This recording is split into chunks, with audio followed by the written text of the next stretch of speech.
ನಮಸ್ಕಾರ ಪ್ರೀತಿಯ ವೀಕ್ಷಕರೇ, ಹೇಗಿದ್ದೀರಾ ಎಲ್ಲರೂ? ಮನೆಯ ಮಹಾರಾಣಿ ಚಾನಲ್ಗೆ ನಿಮ್ಮೆಲ್ಲರಿಗೂ ಆತ್ಮೀಯ ಸ್ವಾಗತ. ವೀಕ್ಷಕರೇ, ನಿಮ್ಮೆಲ್ಲರ ಪ್ರೋತ್ಸಾಹ, ನಿಮ್ಮೆಲ್ಲರ ಆಸಕ್ತಿ ನನಗೆ ಮನಸ್ಸಿಗೆ ತುಂಬನೇ ಸಂತೋಷವನ್ನು ಕೊಟ್ಟಿದೆ. ಕೆಲವು ವೀಕ್ಷಕರು ನನಗೆ ಟ್ವಿನ್ ಫ್ಲೇಮ್ ಬಗ್ಗೆ ಹೆಚ್ಚಿನ ವಿಡಿಯೋ ಮಾಡಿ ಅಂತ ಕೇಳಿದ್ದಾರೆ. ಸೊ ವೀಕ್ಷಕರೇ, ನಾನು ಈ ಟ್ವಿನ್ ಫ್ಲೇಮ್ ಬಗ್ಗೆನೇ ಇನ್ನೂ ಹೆಚ್ಚಿನ ಮಾಹಿತಿಗಳನ್ನು ತರುತ್ತಿದ್ದೇನೆ. ಟ್ವಿನ್ ಫ್ಲೇಮ್ ಅನ್ನೋದು ಒಂದು ಅಗಾಧವಾದ ಸಾಗರ ಇದ್ದ ಹಾಗೆ. ಇದರಲ್ಲಿ ತುಂಬನೇ ರೋಮಾಂಚನಕಾರಿ ವಿಷಯಗಳು ಇವೆ. ಸೊ ನಾನು ಟ್ವಿನ್ ಫ್ಲೇಮ್ ಬಗ್ಗೆನೇ 5 ಎಪಿಸೋಡ್ ಮಾಡೋಣ ಅಂತ ಇದ್ದೇನೆ. ದಯವಿಟ್ಟು ನೀವೆಲ್ಲರೂ ಆಸಕ್ತಿಯಿಂದ ಪೂರ್ತಿಯಾಗಿ ವಿಡಿಯೋನ ದಯವಿಟ್ಟು ನೋಡಿ. ವೀಕ್ಷಕರೇ, ವಿಡಿಯೋನ ಮಧ್ಯದಲ್ಲಿ ಸ್ಕಿಪ್ ಮಾಡಿದರೆ ನಿಮಗೆ ಇನ್ಕಂಪ್ಲೀಟ್ ಮಾಹಿತಿ ಸಿಗುತ್ತದೆ. ಮುಂದಿನ ಎಪಿಸೋಡ್ ಏನು ಅನ್ನೋದು ನಿಮಗೆ ಕರೆಕ್ಟಾಗಿ ಗೊತ್ತಾಗುವುದಿಲ್ಲ. ಹಾಗಾಗಿ ದಯಮಾಡಿ ವಿಡಿಯೋನ ಪೂರ್ತಿಯಾಗಿ ನೋಡಿ. ಬನ್ನಿ, ಇವತ್ತಿನ ಈ ಎಪಿಸೋಡ್ ಏನು ಅಂತ ನೋಡೋಣ. ವೀಕ್ಷಕರೇ, ನಿಮ್ಮ ಜೀವನದಲ್ಲಿ ಯಾರಾದರೂ ಒಬ್ಬರು ಎದುರಾದಾಗ ಅವರನ್ನು ನೀವು ಇದೇ ಮೊದಲ ಬಾರಿಗೆ ಭೇಟಿಯಾಗಿದ್ದರೂ ವರ್ಷಗಳಿಂದ ಬಲ್ಲವರಂತೆ ಅನಿಸಿದೆಯೇ? ಅವರ ಕಣ್ಣುಗಳನ್ನು ನೋಡಿದಾಗ ಇಡೀ ಪ್ರಪಂಚವೇ ಸ್ತಬ್ಧವಾದಂತೆ, ನಿಮ್ಮ ಆತ್ಮವೇ ಅವರಲ್ಲಿ ಪ್ರತಿಫಲಿಸಿದಂತೆ ಭಾಸವಾಗಿದೆಯೇ? ಸಾಮಾನ್ಯವಾಗಿ ನಾವು ಇದನ್ನು ಲವ್ ಎಟ್ ಫಸ್ಟ್ ಸೈಟ್ ಅಥವಾ ಸೋಲ್ಮೇಟ್ ಅಂದುಕೊಳ್ಳುತ್ತೇವೆ. ಆದರೆ ಆಧ್ಯಾತ್ಮಿಕ ಜಗತ್ತಿನಲ್ಲಿ ಇದಕ್ಕಿಂತಲೂ ಮಿಗಿಲಾದ ಅತ್ಯಂತ ಶಕ್ತಿಶಾಲಿ ಮತ್ತು ತೀವ್ರವಾದ ಒಂದು ಪರಿಕಲ್ಪನೆ ಇದೆ. ಅದೇ ಟ್ವಿನ್ ಫ್ಲೇಮ್ ಅಥವಾ ಮಿರರ್ ಸೋಲ್. ಇದು ಕೇವಲ ಒಂದು ಪ್ರೇಮ ಕಥೆಯಲ್ಲ.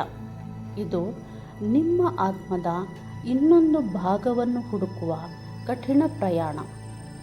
ಇಂದಿನ ಈ ಎಪಿಸೋಡ್ನಲ್ಲಿ ನಾವು ಟ್ವಿನ್ ಫ್ಲೇಮ್ ಅಂದರೆ ಏನು, ಇದರ ನಿಜವಾದ ಆಧ್ಯಾತ್ಮಿಕ ರಹಸ್ಯವೇನು ಮತ್ತು ನಾವೆಲ್ಲರೂ ಕೇಳಿರುವ ಸೋಲ್ಮೇಟ್ಗೂ ಟ್ವಿನ್ ಫ್ಲೇಮ್ಗೂ ಇರುವ ಆಕಾಶ ಭೂಮಿಯಷ್ಟಿರುವ ವ್ಯತ್ಯಾಸವೇನು ಎಂಬುದನ್ನು ಅತ್ಯಂತ ಆಳವಾಗಿ ತಿಳಿಯೋಣ.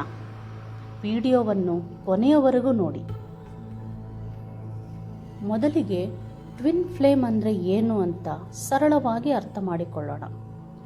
ಪುರಾತನ ನಂಬಿಕೆಗಳು ಮತ್ತು ಆಧ್ಯಾತ್ಮದ ಪ್ರಕಾರ ಬ್ರಹ್ಮಾಂಡದಲ್ಲಿ ಒಂದು ಶಕ್ತಿಶಾಲಿ ಆತ್ಮವು ಭೂಮಿಗೆ ಜನಿಸಿ ಬರುವಾಗ ಅದರ ಎನರ್ಜಿ ಅಥವಾ ಕಂಪನ ಅಂದರೆ ಫ್ರೀಕ್ವೆನ್ಸಿ ತುಂಬ ಹೆಚ್ಚಿರುತ್ತದೆ.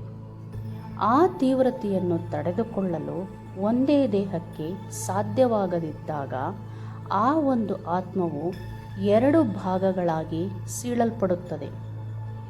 ಈ 2 ಭಾಗಗಳು ಬೇರೆ ಬೇರೆ ದೇಹಗಳಲ್ಲಿ ಬೇರೆ ಬೇರೆ ಜಾಗಗಳಲ್ಲಿ ಜನ್ಮ ತಾಳುತ್ತವೆ. ಈ ಇಬ್ಬರು ವ್ಯಕ್ತಿಗಳನ್ನು ಟ್ವಿನ್ ಫ್ಲೇಮ್ಸ್ ಎನ್ನಲಾಗುತ್ತದೆ.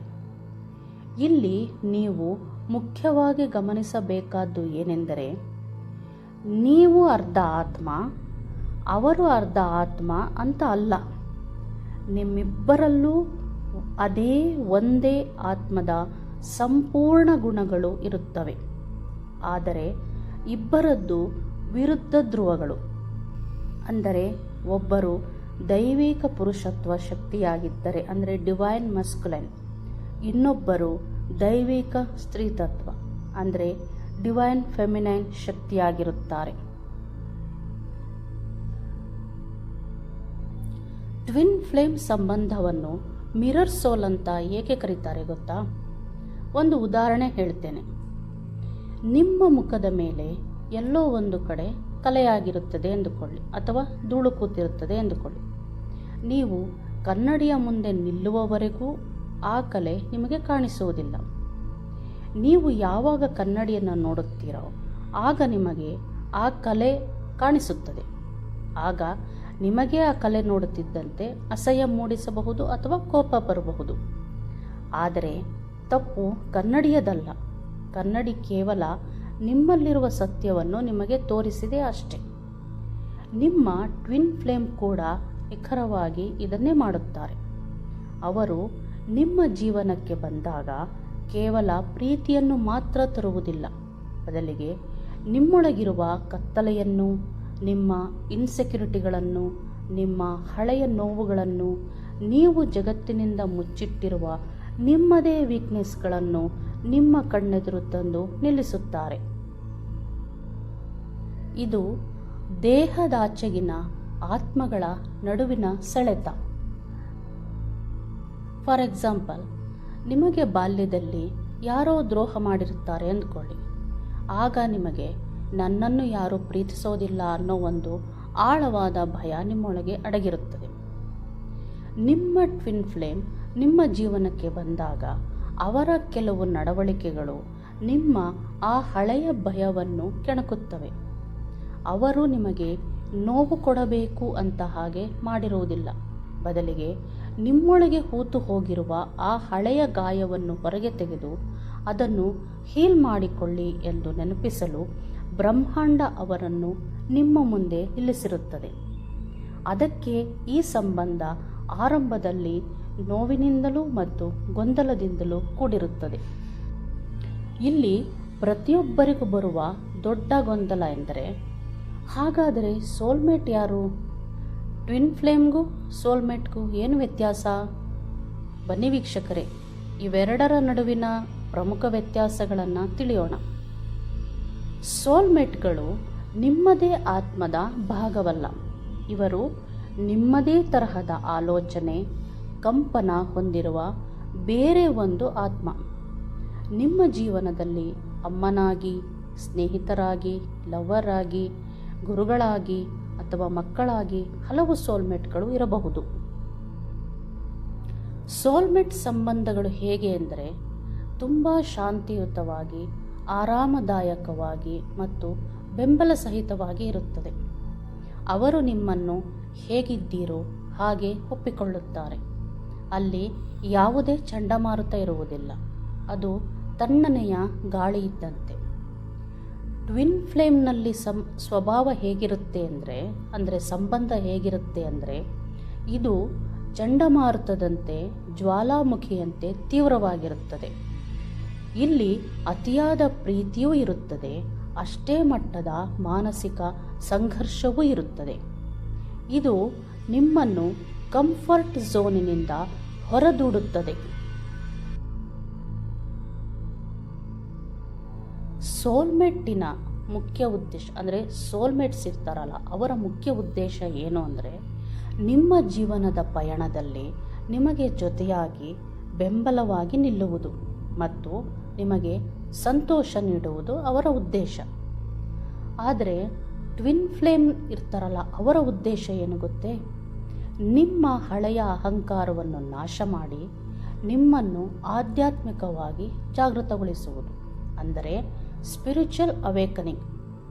ಈ ಟ್ವಿನ್ ಫ್ಲೇಮ್ ಇರ್ತಾರಲ್ಲ, ಇವರು ನಿಮ್ಮನ್ನು ಬೆಳೆಸಲು ಬರುತ್ತಾರೆಯೇ ಹೊರತು ಕೇವಲ ಸುಖ ಕೊಡಲು ಅಲ್ಲ. ಸೋಲ್ಮೇಟ್ಸ್ ಇರ್ತಾರಲ್ಲ, ಇವರು ನಿಮ್ಮ ಜೊತೆ ಜೀವನ ಪರ್ಯಂತ ಸುಖವಾಗಿ ಬಾಳಬಹುದು. ಆದರೆ ಟ್ವಿನ್ ಫ್ಲೇಮ್ ಇರ್ತಾರಲ್ಲ, ಇವರು ಯಾವಾಗಲೂ ನಿಮ್ಮ ಜೊತೆಯೇ ಇರ್ತಾರೆ ಅಂತ ಹೇಳೋಕ್ಕಾಗಲ್ಲ. ಕೆಲವೊಮ್ಮೆ ಅವರು ನಿಮ್ಮನ್ನು ಜಾಗೃತಗೊಳಿಸಿ ನಿಮ್ಮ ಜೀವನದಿಂದ ಶಾಶ್ವತವಾಗಿ ಅವರು ದೂರ ಹೋಗಬಹುದು. ಆದರೆ ಅವರ ನೆನಪು ಮತ್ತು ಬದಲಾವಣೆ ನಿಮ್ಮೊಂದಿಗೆ ಸದಾ ಇರುತ್ತದೆ.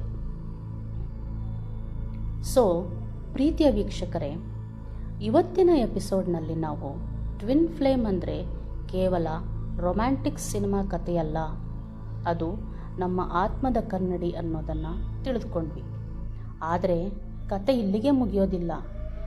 ನಿಮ್ಮ ಜೀವನದಲ್ಲಿ ಬಂದಿರುವ ಆ ವಿಶೇಷ ವ್ಯಕ್ತಿ ನಿಮ್ಮ ಟ್ವಿನ್ ಫ್ಲೇಮ್ ಹೌದೋ ಅಲ್ವೋ ಅಂತ ಕನ್ಫರ್ಮ್ ಮಾಡ್ಕೊಳ್ಳೋದು ಹೇಗೆ? ಅದಕ್ಕೆ ಬ್ರಹ್ಮಾಂಡ ಕೊಡುವ 8 ನಿಖರವಾದ ಲಕ್ಷಣಗಳು ಮತ್ತು ಸಂಕೇತಗಳು ಯಾವುವು?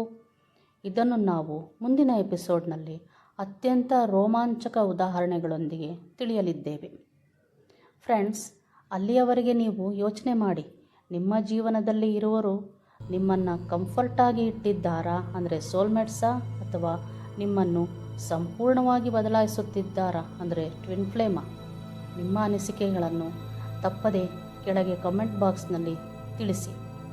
ಈ ವಿಡಿಯೋ ಇಷ್ಟ ಆದರೆ ಲೈಕ್ ಮಾಡಿ, ನಿಮ್ಮ ಸ್ನೇಹಿತರೊಂದಿಗೆ ಶೇರ್ ಮಾಡಿ. ವೀಕ್ಷಕರೇ, ನಮ್ಮ ಚಾನಲ್ಗೆ ಸಬ್ಸ್ಕ್ರೈಬ್ ಆಗೋದನ್ನು ಮರೆಯಬೇಡಿ. ಧನ್ಯವಾದಗಳು.